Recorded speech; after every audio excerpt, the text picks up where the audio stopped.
Well, first off, guys, I just like studying BYU's team and preparing for this, and we had some time to prepare, so I got to spend more time watching tape of them than you normally would this time of year. Well, with the week off, I'm just incredibly impressed with the job that Mark has done. And you looked at their team last year and the jump that they've made and the offensive numbers and the things they're doing, the rebounding, and I'm saying all that because I'm really pleased with the win because I think we beat a great team. I'll let you guys get to the questions because we got a long flight home and a quick turnaround, so I don't want to be stuck up here all night. But I'm really proud of our kids. I thought we turned it over early, and we certainly weren't great offensively early. But if you just turn it over carelessly, you're not going to have chances to score. I mean, my gosh. And I think some of our turnovers were careless. There was some forced ones for sure. I thought Mark did a nice job of coming out of timeouts and trapping us, and they got a couple of forced ones with their pressure. But we had some really careless ones, just dropping the ball or throwing it out of bounds. And I thought we kind of settled down and found a rhythm offensively in the second half. But I thought everything defensively tonight was the catalyst for us. It kept us in the game early, and then I thought in the second half we were able to string together stops, which was big for our team. These two guys beside me were just terrific. It's good to have Aziz back. He was just been able to practice for the first time the last 2 days. I didn't know if he would go until warm-ups, and he didn't say I feel good, he said I feel great, and that made me feel great. And I thought he had a terrific, not just his line, guys. I mean, the 10 defensive rebounds, and I felt like he had more. His impact on the game was tremendous, and that's what we've come to expect until he had the back injury. And then this joker to my right here, I mean, he was so dang good. He was so good. I mean, and he knows I'm hard on him.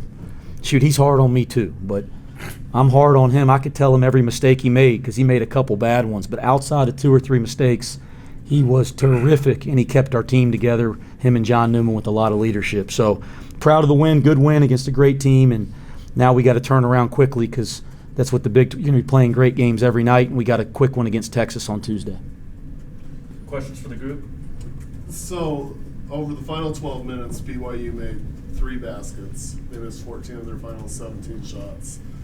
What did you guys do defensively in that final stretch where you were able to kind of adjust to what they were doing offensively and shut them down so effectively? Yeah, well, I think defensively, I thought we were pretty good for the most part all night. We had some possessions early in the game. We didn't communicate after we gave up offensive rebounds or didn't communicate in transition. We were struggling to get set, gave up some offensive rebounds early, but I thought we were pretty good all night. I thought, listen, they're such a good shooting team. You can't stop them from getting shots. You just got to make them difficult. I liked our guys' effort to make them a little more difficult, and I liked us on the defensive glass during that stretch. But a team like that, they're going to make those shots some nights in the last 12 minutes too, and I always think after you win, you got to recognize that. I mean, they missed some that were pretty good looks, and if those go in, it's probably a little different that last 2 or 3 minutes down the stretch. But I thought our guys did a nice job of continuing to rotate, continuing to give good effort defensively during that stretch. Coach, you said difficult. Jackson Robinson, who averages 18 for this team, 12 shots a game. What was the specific defensive game plan to hold him to 95 points? Well, you look at, I think we're playing the best three-point shooting team in the country, and he's the leading three-point shooter. So the big thing for us was, you look at all, I mean, it's almost hilarious going through the scout because you go through it and everybody's a great shooter. And the guys, when we went through it, I think a couple days ago, were looking at us like, come on, coach, everybody can't be. It's like, no, they all are. But Jackson Robinson's the leading shooter, so you want to take away the threes or the comfortable ones. And then he's got the ability to go do a little bit more. It's what we saw on tape. He's the guy that can put it down and kind of go make a play one-on-one. Again, he's going to make some of those. He's going to have better nights. I was proud of the way our guys gave effort, and probably fortunate that he didn't have a great night tonight shooting the ball. You started the game small. You went back big in the second half, and obviously these 2 guys sitting with you did a good job. But then Dan came and got his points in the second half. So what was the reason for the start of Dan and the adjustment? Well, AZ just practiced for the first time the last 2 days, and I didn't even know if he was going to be able to play till warm-ups. So I'm not going to start him because we had to make plans to get ready to play the game. So we planned on starting Dan. I thought his minutes in the first half, he looked like AZ again. And he didn't really look like AZ in practice yesterday, right? Yeah, he's probably stretching his back right now. But he looked like AZ again, so talked to him at halftime, and I told him, you good? He said, I'm great. I feel good. I said, well, let's roll, and let's get back to that lineup that we were starting before you got hurt. And it was simple as that, but I did think Dan's minutes were really impactful in the second half. AZ, you obviously faced BYU in the past during your time at Utah Valley. A lot of these players you were familiar with. Was there anything that you were able to take from your past battles against them that kind of helped you out tonight, preparing for them? Not really. I just, every game I play, I just be me and trying to like go hard.